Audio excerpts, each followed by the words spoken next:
challenging week of study here because we're supposed to start in Ezekiel 3.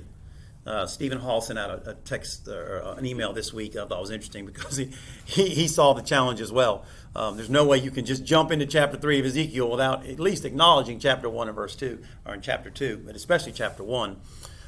The past 2 Sundays, our pastor has been talking about the sovereignty of God.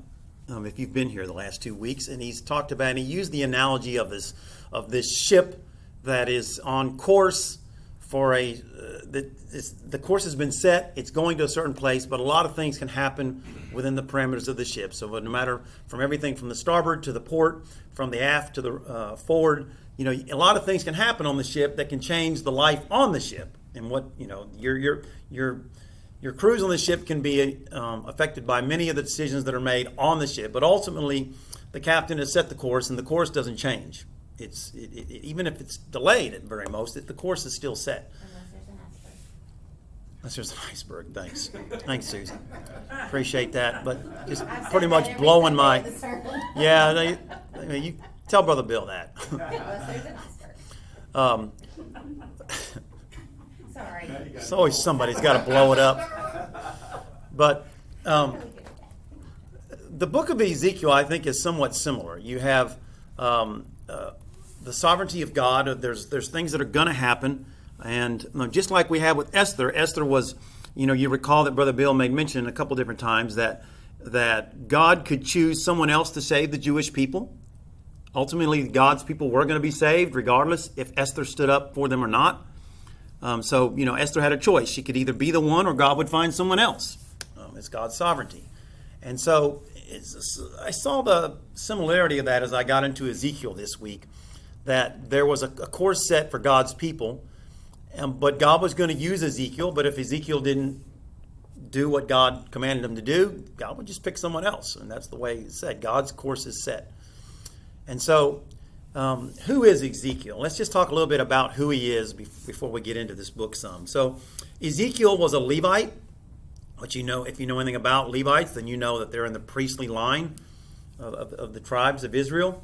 So his life's course was, I guess you could say, his life's plan was set. He was set to be a priest, and he was a priest. He was trained to be a priest.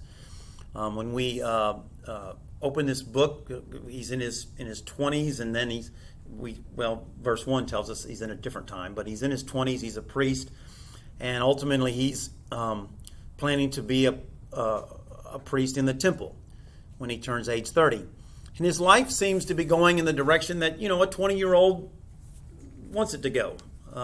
He's got somewhat of a plan, and so to look at his life, you would say, if you were to look at it from a distance, you would say that Ezekiel's life was going as he thought it would go. He knew he was going to be a priest. He's trained to be a priest. At age 23, he marries his wife, and so things are going right for Ezekiel.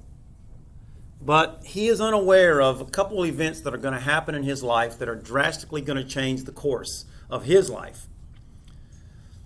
So to give you a time frame here, at age 25, Babylon invades Judah and comes into Jerusalem, destroys the temple. And if that wasn't enough, he's deported eventually. There's 4 different deportations, but he's eventually in the second deportation deported to Babylon. To give you a little bit more additional information as to the time frame of this, you'll recall some other people that were involved in this. Daniel. We'll get into Daniel eventually. Daniel's also deported. So there's, like I said, 4 different deportations. And there's another guy alive during this time, too, that you might remember, Jeremiah. Now, Jeremiah wasn't deported. He would remain in Jerusalem, but he's alive during this time. He's a contemporary of Ezekiel. Now, whether Daniel and Ezekiel knew each other, even though they were in Babylon before they went there, I have no idea. There would have been some age difference. We get the impression that Daniel's a young man. We don't know exactly his age, but perhaps he's a teenager.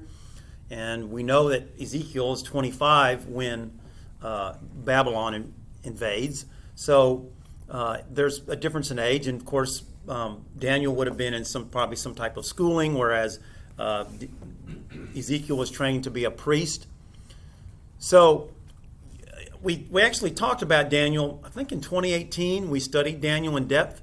And you'll recall that we talked at that time about how that when Babylon invaded Judah, they were looking to take certain young men back to Babylon that could aid them in areas and make them better. They were looking for people that could help them with architecture or medical. What was the word I'm looking for? Not medical, but what would I say there? Medicine. There you go. Perhaps engineers, people that could good in law, just whatever. So they would probably give them aptitude tests or whatever to judge who was the best of the best. And we know that Daniel was chosen. And so these people were taken back to Babylon. Now, what we don't want to think of is that they were just slaves. They were taken captives, but we know in Daniel's case, for instance, that Daniel and his friends, Shadrach and Meshach and Abednego, were given the best of the best. They were put in very nice accommodations. They were given the best food. They were given the best schooling. So they weren't necessarily slaves living as captives. They weren't in chains. But they were in Babylon, not of their own free will. They were brought there. But so Ezekiel more than likely had a house with his wife. He wasn't, in prison, so to speak. He was living his life. He probably worked in Babylon, but he wasn't necessarily a prisoner. So God had allowed this captivity to take place, though. If you recall some of the statements prior to this, God had allowed it because people were disobedient to him, and so he allowed this captivity to take place. Although we'll see through the book of Ezekiel that God's people weren't really taking responsibility for why they were held captive. They were always wanting to play the victim and act like it was because of the sins of their father. And we'll get into more of that into Ezekiel, where the people are always trying to place blames and not take responsibility for why they're there. And so even though God allowed them to be taken into captivity, God didn't forget them. And God still sent them a man that would send them a warning. And that man would be Ezekiel. I do find it intriguing, and some of you might have some thoughts on this, as to how, I guess you could say, Ezekiel would end up in Babylon. How is it that Ezekiel would end up there? Because if you look at 2 Kings 25, where you see the recording of the one of the deportations and people that are brought over to Babylon, you see where there's a story of 3 priests that are brought in 2 Kings 25, where 3 priests are brought to Babylon, and the king of Babylon has no need for them, and he makes a big show of killing them publicly. So it's interesting to me that Ezekiel, being a priest, would be brought to Babylon. Did you have some thoughts on that, Joel? Babylon sacked Jerusalem 3 times, 609, 605, and 586 BC. So some people believe that he was taken, since he was already in Babylon at the time Shadrach, Meshach, and Abednego got there, that he would have been deported the first 2 times Babylon hit Jerusalem. And one of those 2 times. 586 was the last time Babylon sacked Jerusalem. And that's when they completely leveled the city. And Ezekiel was already present in Babylon by the time the 3rd wave of captives got there. Okay. So I guess if you might have some information on this, what intrigued me though is to why he would have been brought, because it was obvious that King of Babylon had no interest in priests and made an example of the fact by killing 3 of them at one time. And we know that when Babylon came in, the people they took, it was of their own self-interest. They were bringing in people that would benefit them. So why would he bring in someone like Ezekiel? Well, I did a little research on that. I don't know that I did enough, but from what I understand, so in Ezekiel's case, he would have served in the temple, or not in the temple, but he would have served in his training as a priest. It was at least 5 months of study of the Torah, of the law of Moses, that he would have had to do. But there was time where I guess some of them were part-time farmers. It wasn't a very agrarian. Is that the right word? Is it agrarian? This agriculture.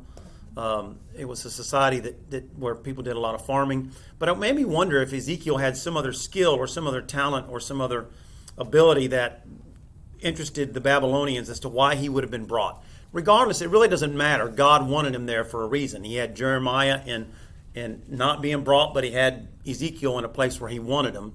And so I just found it interesting as to how Ezekiel being a priest would be there.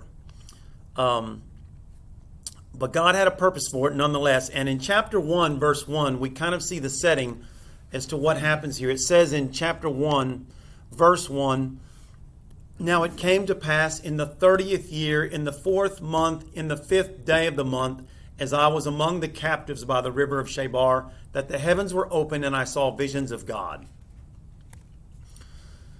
Very interesting there how that is worded there in verse 1, isn't it? Where it says, in the 30th year, in the 4th month, in the 5th day of the month. Really specific date. But what's interesting is what's not there. It's typically when you see a date mentioned, there's usually something else to associate with that date. Here there's not. It's just a date, but it's not really a date. It's not a date. It's a specific time in Ezekiel's life, but it's not relatable to anybody else. You couldn't take that date and find it on a calendar because he didn't actually give a date. He gave a date that was something he knew, but that nobody else knew. So most Bible teachers seem to think that what this is referring to is that it's his 30th year. And some even think it's his actual 30th birthday, which is why it says the way it says it, that it says in the 4th month, in the 5th day. In other words, that was his birthday. And the reason why that does make sense is because, remembering, he was training to be a priest. And to be a priest was a big deal, but your 30th birthday was really, really important if you were a priest, because on your 30th birthday means you were qualified to serve in the temple. Well, the temple was gone. The temple had been destroyed by Babylon. But still, this was an important day in his life. This was the day that he was waiting for. This is what all priests waited for, and they had a 20-year period from age 30 to age 50 where they could serve in the actual so-called temple. So it's interesting that God would come to him on this day. It says, on that day that the heavens were open and I saw visions of God. And so what Ezekiel sees next is pretty intriguing, but I just want to remind you, this was an important day in Ezekiel's life. If everything had remained prior to what it was when he was 25, he would have been qualified to serve as a priest. And now God's plan for him has drastically changed. Have you ever had your life drastically changed? Has God ever changed his plans for you in a drastic way like this? And if you think back to you being a young person, you would try to think of something in your life where you looked forward to something all your life, and then all of a sudden it just changed. Like, maybe for a real young person, the day you turn 16, you can get your driver's license. And then that day they change it and say, well, no, it's when you're 18. You're actually not qualified to get your license. I'm not sure if I can think of something that's comparable, but it was God changed his plan for him that day, and this vision was going to change it. And so on this day, he has this incredible vision that's laid out in chapter 1. We don't have time to get into it in great detail. And matter of fact, if you type in some of the images from this vision, you get some really interesting pictures of the things that he actually saw. But one thing we need to remind ourselves about this vision is it is a vision. It was much like what John saw when John saw a vision of Revelation. It would probably have been very difficult to him to relate and put it into words what he saw. But one thing we need to remember, it was not a fairy tale. It wasn't a dream. What he saw was real. And some of it, as we'll see later in our text today, is almost hard to determine if it's almost like physical or just a vision. It's that real, and you'll see what I'm talking about here in a second. But there are two things that are worth noting before we get into this prophecy. First, God was going to send this vision to him because he wanted to relay this message to other people. But you need to remember something. There were other people trying to tell God's people that were in captivity other messages, preaching other things to them. For instance, one of the things they were telling the people in captivity is that captivity is getting ready to end.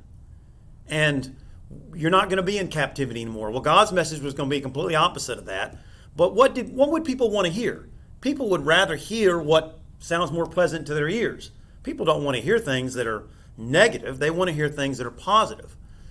And of course, that would be a popular message, and Ezekiel's message was going to be very different. The other thing that we need to remember is that this was God's word. Look at verse 3 of chapter 1. He says in chapter 3, the word of the Lord came expressly unto Ezekiel, the priest. This was not going to be Ezekiel's word. So in contrast to other messengers or so-called prophets that were trying to preach another message, this was not Ezekiel's word. This was God's word. And so the people would have to understand that. This was not Ezekiel's thoughts. This was not his opinions. This was a word related straight from God. One other thing that's worth looking at, if you turn over to chapter 2 and look at verses 5 through 6, God warned Ezekiel before he even gave this word that he was supposed to give about how it was going to be received. He said in verse 5, and they, that's the people, whether they will hear or whether they will refuse to hear, for they are a rebellious house, yet shall know there has been a prophet among them, and you, son of man, be not afraid of them, neither be afraid of their words, though through briars and thorns be with you. You do well among scorpions. Be not afraid of their words, nor be dismayed at their looks, though they be a rebellious house. So right away, God tells Ezekiel, hey, your congregation's probably not going to welcome your message. They're not going to want to hear what you're going to say. But don't worry. How would you like it if God gave you, and you knew without a shadow of a doubt, this was of God, you laid the fleece out, it was wet, everything else was dry around it, and you knew this was God telling you to do it, you felt led by God, but then he told you, hey, the thing I'm telling you to do, it's not even going to, the people aren't going to want to hear it. They're not going to want anything to do with it. So if God tells you to go start a church somewhere, everybody that you try to go invite is not going to want to come. Anybody that you ask to want to help you in ministry, they're going to refuse. I mean, no matter what you say, people are going to be rebellious towards it. How would you like to go into something for God, knowing right away that it's going to be met with failure? And that's kind of what he's telling him. And look at chapter 3, verse 7. Just turn over one more chapter, which is our text today. God makes it even more emphatic in verse 7. He says, but the house of Israel will not listen unto you. They will not listen unto me, for all the house of Israel are imprudent and hard-hearted. So he tells them right away, you're going to go to a people, I want you to go talk to them, I want you to preach my word to them, but they're not going to listen. I can just tell you as a teacher, just straight up, like this. I mean, I know you guys listen. I get it that probably you hear about 40% of what I say, because I know when I listen, my mind wanders, I think about things, you're looking dead at me, but not hearing a word I'm saying. I get it. It happens with any speaker. Doesn't matter. Brother Bill knows the same thing. But there's nothing that would probably be more discouraging than to have everybody fall asleep while you're talking. Or just people totally tune you out, looking at their devices or not even hearing you. And essentially that's what God is telling Ezekiel is going to happen. They're not going to listen. They don't care. They're going to refuse. They're hard-headed. They don't want to hear your message. But yet I still want you to go tell them my message. And that... I think that's how we feel sometimes in sharing the gospel. I think we feel like failures before we ever begin. That's a good segue for later in our lesson. I agree. Ezekiel's preparing for what's coming, maybe. Maybe he's thinking that maybe they'll listen to the next guy if I tell them what's going on now. Maybe. That's possible, Rebecca. That's the only way. Yeah, it's a good attitude. It's the only way for him to be. You're a cup half full kind of girl. Yeah. All right. What about Joel? If God calls us to be faithful, proclaim the message, the success of it is determined by Him. Correct. I mean, that's the success of it is not ours. We're called to just give the word, give the message, leave the results to Him. All right. I'm going to put your cart back behind the horse here, but we're getting there. This chapter will definitely address that. So, I was just going to say, because we're supposed to sow the seed, right? It's the ground that fails, not the seed. amen. Yeah, that is good. That really is good. That's simple but deep, isn't it? That is good. I like that. It's the ground that fails. All right, so let's read verses 8 through 21, which is our text, and then we'll get into this morning a little bit. We can get it all in. So it says in Ezekiel 3:8, after he said in verse 7 that they're not going to listen, they're hard-headed, they're imputed, they're hard-headed. Behold, in verse 8, I have made your face strong against their faces, and your forehead strong against their foreheads. Or you could say hard heads.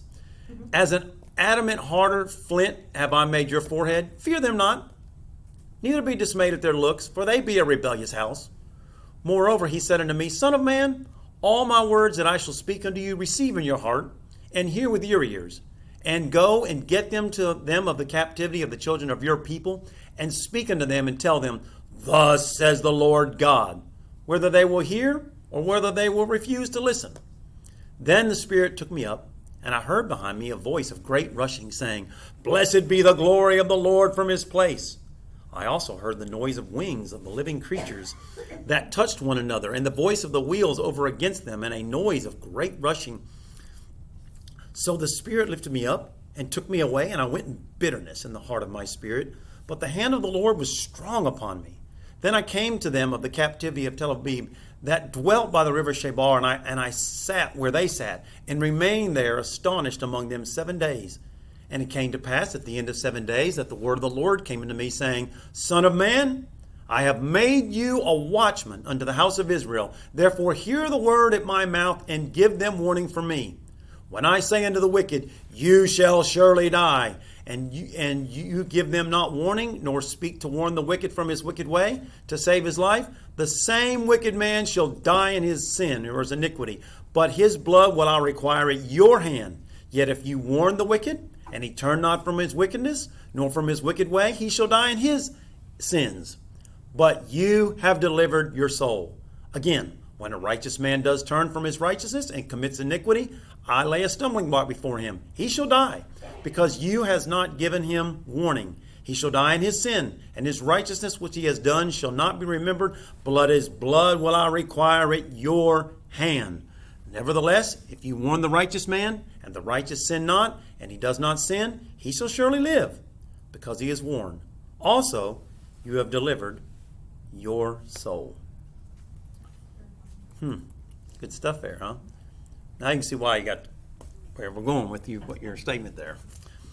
Joel, do you mind opening us in prayer? I hate to put you on the spot. Do you mind opening us this morning?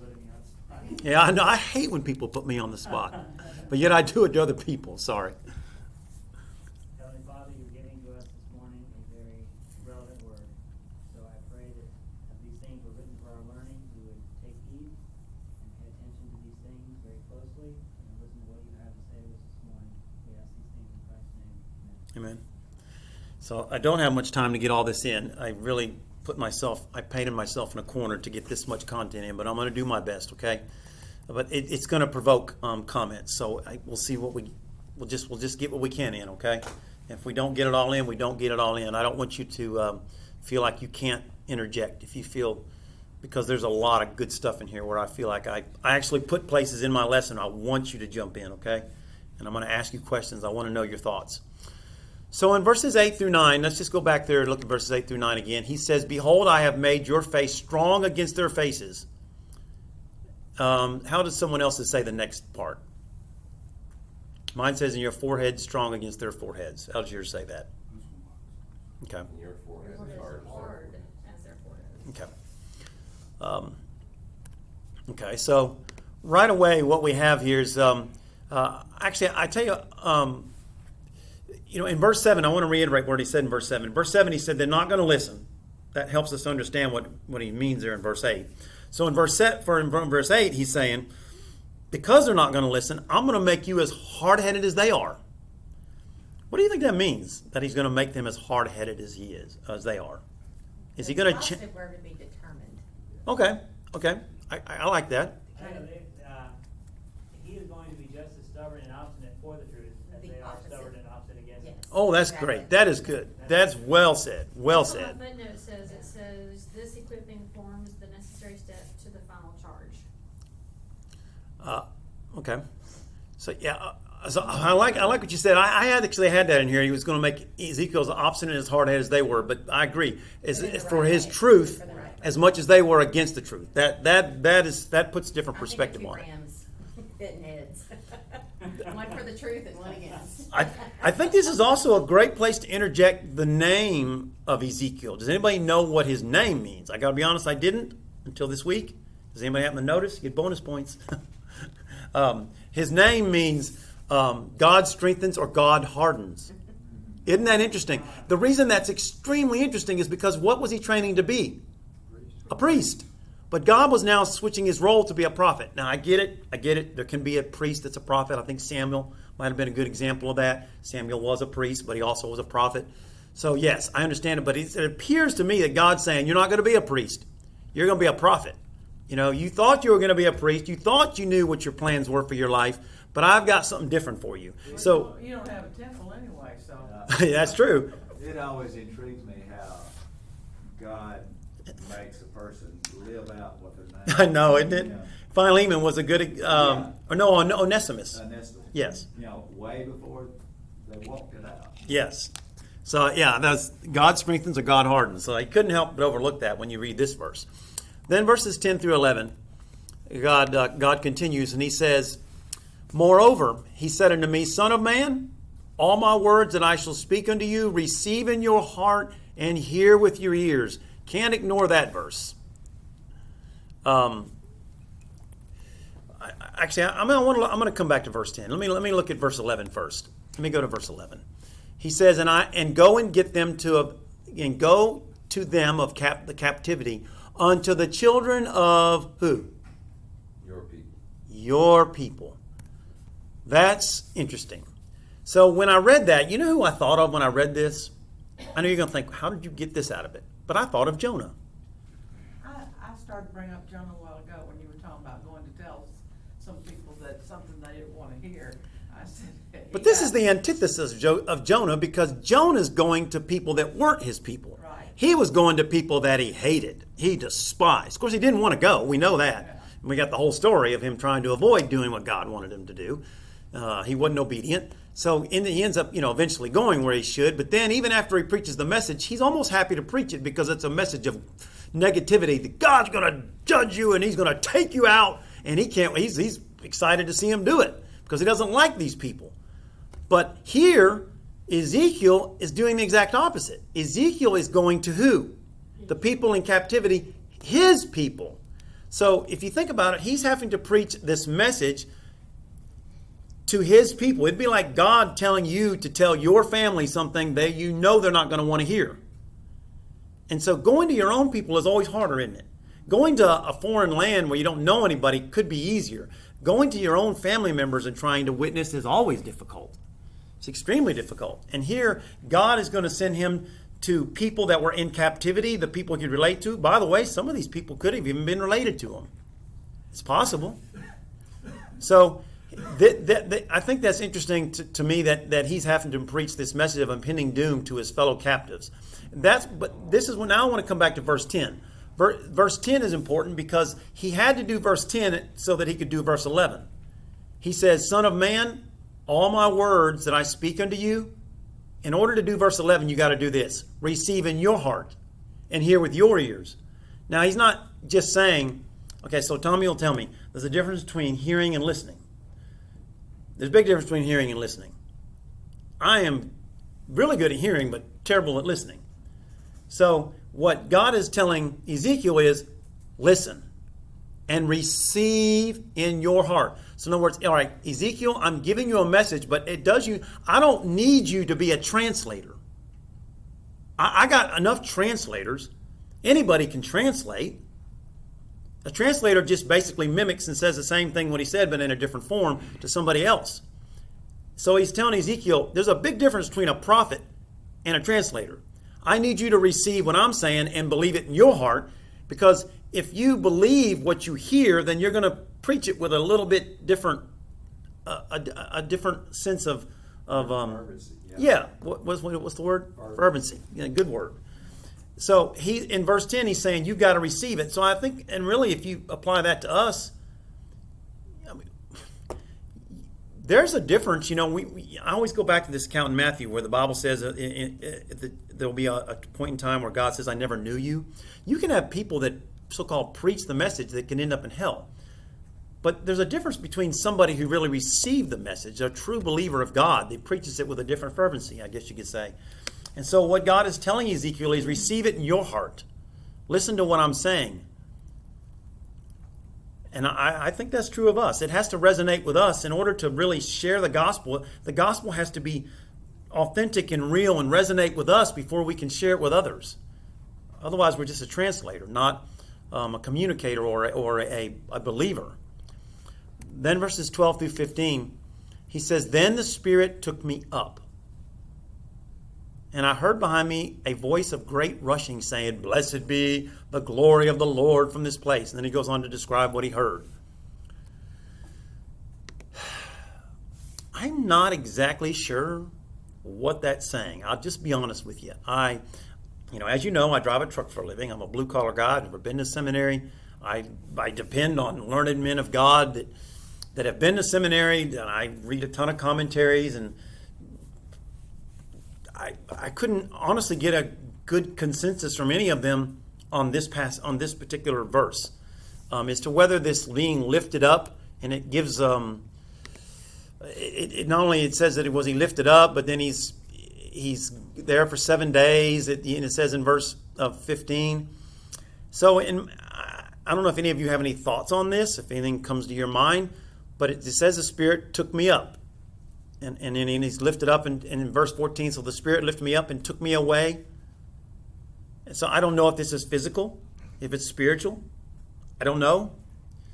Any of you have any thoughts on that? Strong's says it means to bear, to take, or to carry. So he was taken up, carried away. Literally, you're saying? That's what the word is showing. I always thought it was in the spirit, but it may not be. Maybe something sort of like Well- John was taken up in Revelation, maybe some sort of. Paul was taken up. Well, and in the definition it says it's literally and figuratively. It's absolutely and relatively. It's Yeah. both. My footnote says simultaneous events are being described. Ezekiel is being taken away, but at the same time, the throne of the Lord is departing. It sounds as if though he's being led by, because it says in verse 12, the Spirit took him up, and then in verse 14, the Spirit lifted me up, and then it says in verse 15, then he came to the captives. It sounds as if though he's being led, and the Spirit picked him up and took him off to go address the captives, is what it sounds like. You can take all those statements together. So, okay. I think the more important verse that I focused on in those verses from verses 12 through 15 was verse 14. This was the verse that spoke out more to me. So the Spirit lifted me up and took me away. And this is the part I want to focus on. And I went in bitterness, in the heat of my spirit, but the hand of the Lord was strong upon me. That tells me a couple things. First of all, it tells me that Ezekiel, while he was going to be obedient, he wasn't really happy about it. He went in bitterness. It gives us a little bit of his mindset here, that he really wasn't comfortable with what God was asking of him. But I like the statement after that. It says, but the hand of the Lord was strong upon me. What do you think that means? I think it's interesting. Not that the hand of the Lord was on me. The Lord of the hand was, you see this normally. The Lord of the hand was strong upon me. That's interesting. He was trying to shake it, but it wouldn't go. Is that? I think he was, let's go over here, I don't want to do this. He was trying to, but the hand of God just stayed on him. It wouldn't leave his mind, it wouldn't leave him alone. That's good. It would be Okay. hard to want to serve and do what the Lord said if he knew that that's gonna be hard-headed and they wasn't gonna listen to him. Well, he knew it was gonna be hard and bad, and he didn't want to do it. He was trying to get away from it. Yeah. But God's hand he couldn't Yeah. get away from it. So that's the strong, was strong upon me. The definition talks about how it's to fasten upon, but at the same time to strengthen. So it's both all in the same word. So I didn't I wasn't really sure, so I just put two things down on my notes this week that I thought he might be saying, and I'm not saying this is what it is. We'd have to ask Ezekiel what exactly that meant. You'd have to ask Ezekiel a lot of things. There's a lot of confusing things in this chapter. I mean, this book. It's just pretty in depth. It's in the weeds. So, when it says the hand of the Lord was strong upon me, we all sense God in different ways in our life. So what you might experience with God, I can't identify with. But a couple of the things that I thought of was that, and this is maybe just because this is the way I feel at times, and you may disagree with me on this, but again, you can't really, because if I feel this way, then you can't say what I'm feeling is wrong. But sometimes I feel like God is pushing me. The strong hand of God is guiding me. It's kind of like when I was a young kid, and my mom I could feel, or my dad pushing me, like Tugging at you. or just pushing me. Yeah. Like I'm in the store and I don't want to, you're pushing me literally down the aisle. Or I didn't want to go into school, pushing me in, kind of strongly encouraging. So that's kind of a negative way, but I wonder if God does that sometimes. God does give us choices, but he can kind of push us. The alters the outcome. And see, I'm thinking of, like, as a wife, when Tom wants me to go in front of him to put me in or when we're walking in a crowd to get me, he puts his hand on the small of my back. Yeah. Kinda That's good. guide That's me good. in a certain direction. Or Yes. take Okay, it- that's what I'm trying to say. You said it better than I said it. Thank you. 'Cause I get lost. Okay, so the other thing that I felt like it could be saying was that as he was being obedient, he felt the strong hand of his father as an encouragement. He let him know, I'm there. And again, I go back to this analogy I've used before with my grandfather. When I was first adopted, my adopted grandfather, we went deep sea fishing, and I was just kind of getting to know him. He was my new grandpa, but I really didn't know him. But I remember I get motion sickness, terrible, really bad. And still to this day. And it was a miserable trip. Oh, I was just dry even at the end there. It was just terrible. I know you wanted to hear that. But I remember him being there. He worked in a steel factory, and he had these big, monstrous hands. And I just remember his hands being on me.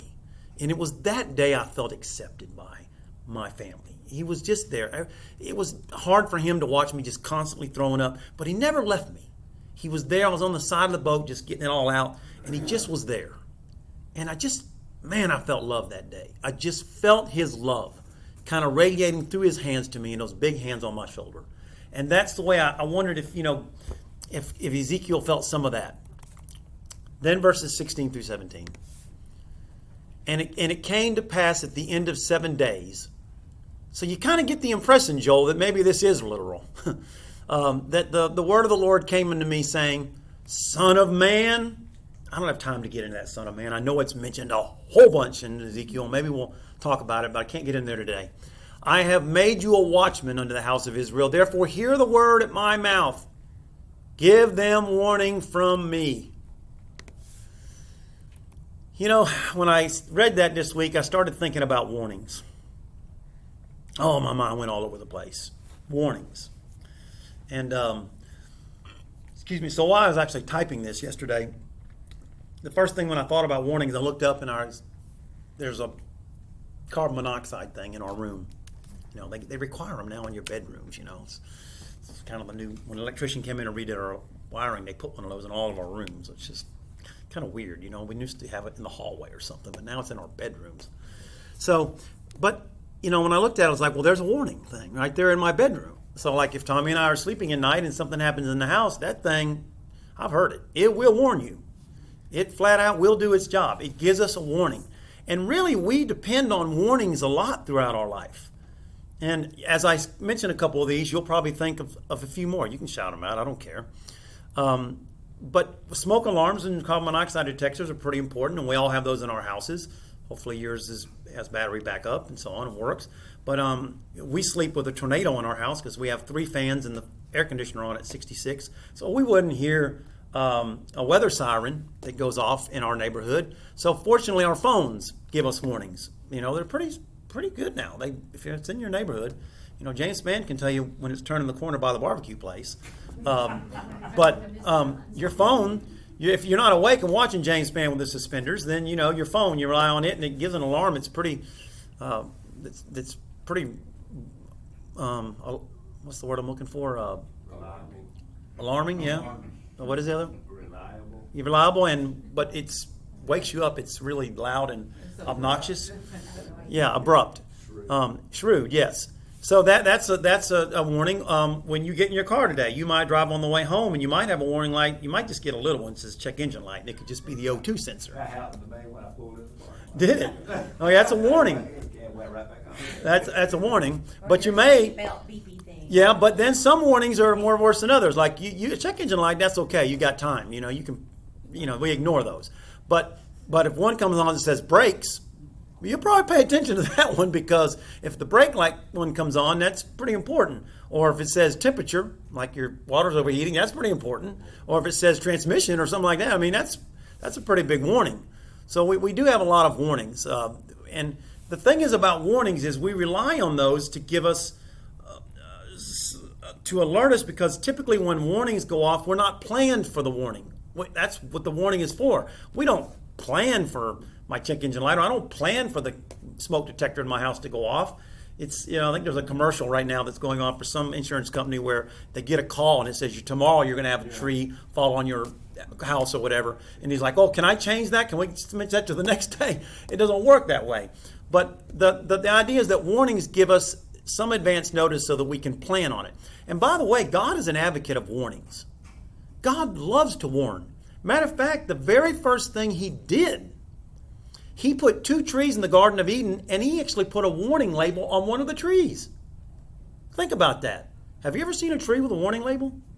Well, God put one on the tree of knowledge of good and evil. He said, if you eat of it, you'll surely die. And it wasn't in a little bitty writing either.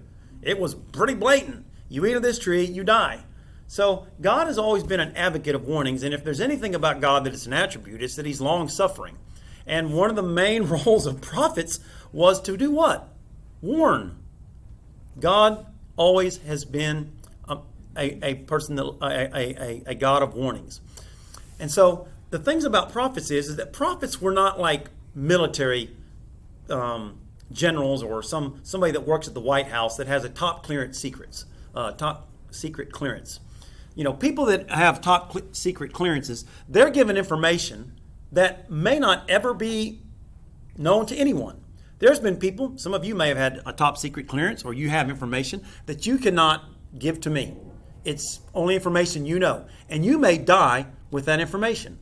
But God, through the prophets were given information that was privy to them, but their job was to disseminate it. It wasn't for them to know, and it's as needed, on a needed basis they give it out.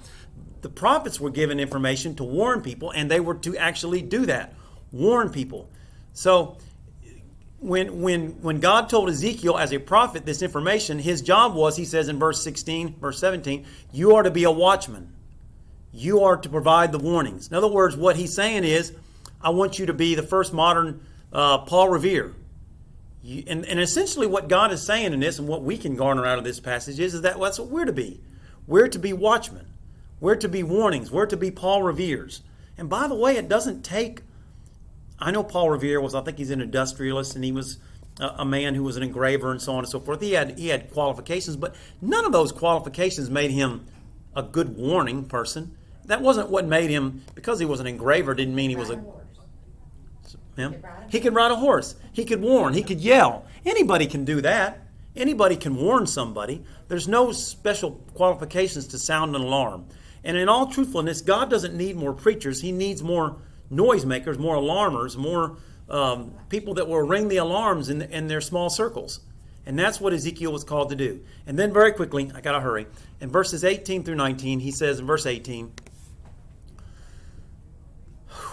this is what happens when I get out of breath here. I'm trying to get it all in. When I say unto the wicked, you shall surely die, and you give him not the warning, nor speak to warn the wicked from his way to save his life, the same wicked man shall die in his sin, but his blood will I require at your hand. In other words, what he's saying is that, you know what? If you don't obey God, there's consequences. And yes, this person, listen, these people that he was speaking to, they had the law. They had the law of Moses. They had Isaiah, Micah, Amos, Hosea. They had books of the Bible. They had 2 Samuel through Joshua, Joshua through 2 Samuel. They had all those books that they could have read. They knew. But that wasn't the issue. The issue was that God wanted Ezekiel to be obedient, regardless of what the people did or responded. It was Ezekiel's job to be obedient. And if Ezekiel failed to warn, God said, then I will require their blood at your hand. And so what I wonder is there any special meaning to that for us? Are we held to the same accountability as Ezekiel? Yes, sir. I questioned it for a long time until I read Paul's account in Acts 18. He actually uses this language when the Jews rejected his message about Christ. He said, your blood is on your own heads and I'm clean. From now on I go to the Gentiles. So it is carried into the church as a responsibility. We're to recognize it. We have the message and we're given opportunity. We're to tell them this is it. And if they reject, our hands are clean. Good job, Jack. Appreciate that. Jack Benempy. Oh,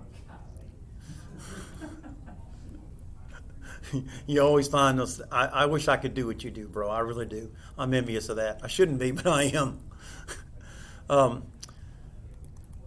Real quickly here, I've got to end because people are waiting outside. Let me just read verse 19 through 21 real quickly and just make a couple comments and we'll dismiss.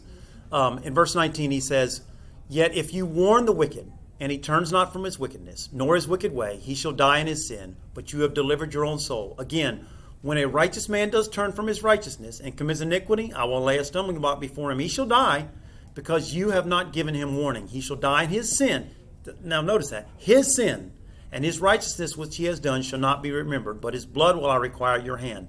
Nevertheless, if you warn the righteous man, and the righteous sin not, and he does not sin, he shall surely live because he is warned. Also, you have delivered your soul. So, what I like about this is that it's saying two things. First of all, the people who he's preaching to, who he's delivered this message to, they have their own decision to make. Ultimately, the decision they make is up to them. And it's not on Ezekiel whether or not they die in their sin. But actually, there's two people that benefit. First, Ezekiel benefits because he was obedient and did what God said. And he said, you've delivered your own soul. But then if the person does listen, the other person benefits as well. I mean, we both benefit.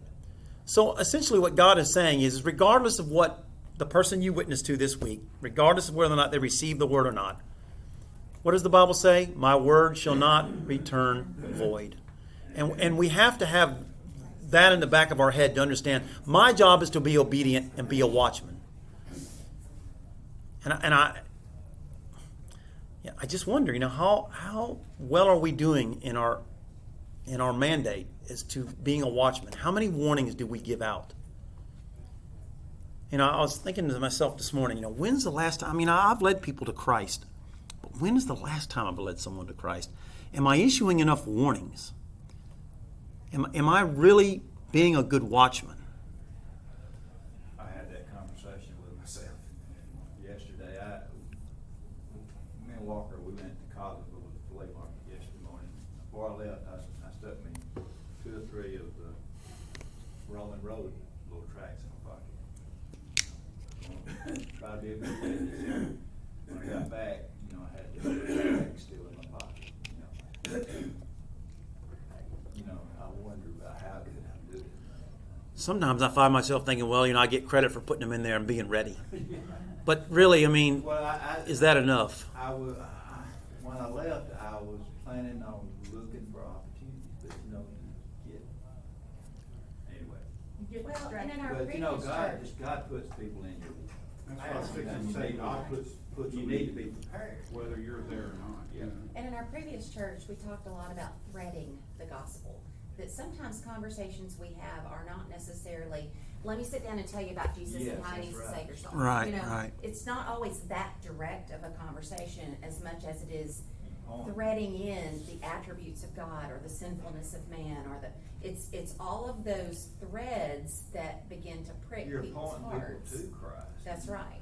what's aggravating is I was listening to some stuff yesterday, just getting my mind on this passage. I had a lady come up to me and thank me for something. Her house had caught on fire, and I had just happened to be there, and she came by yesterday to thank me because I was the one to call 911 and saved her animals and so on and so forth.